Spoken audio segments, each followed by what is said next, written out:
Hello everyone, welcome back to the channel. Hope you are doing well and fine, and in today's video I'll be showing you how to change phone number on Kuda App. So without wasting any time, let's just jump get on the video and make sure to watch this video till the end and follow the steps as well.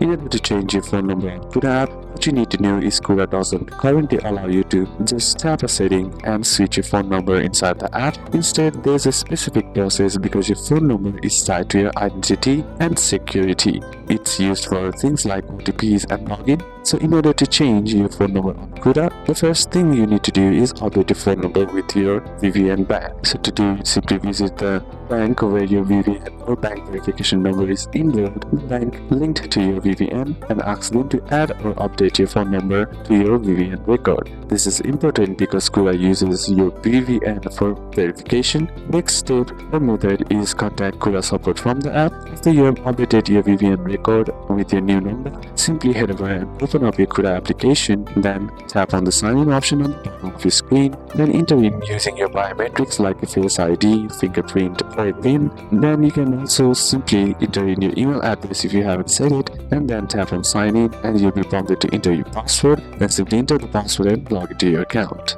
Then once logged into your account, here what you need to do is simply tap on the more option on the bottom right corner of the screen. Then once you scroll to the bottom, you'll find an option that says contact us or support. Simply tap on that, and then simply inside the selected get help, and you'll find an option that says chat with us. Now, what you need to do is tell the support you have updated your VPN phone number and want it changed on your Kuda account. Simply provide your new phone number and any requested details asked from the support. And alternatively, you can also email at help@kuda.com and include your new number for assistance. And once done, all you gotta do is wait for software confirmation. Kuda support usually verifies your number and updates it and applies the new number to your account. And once that's done, your phone number will be updated. So these are a couple of steps that you can apply, and that's it for today's video, guys. Hope this video was useful to you. Leave a like if it did, comment down any questions that you have, and see you soon on the next one.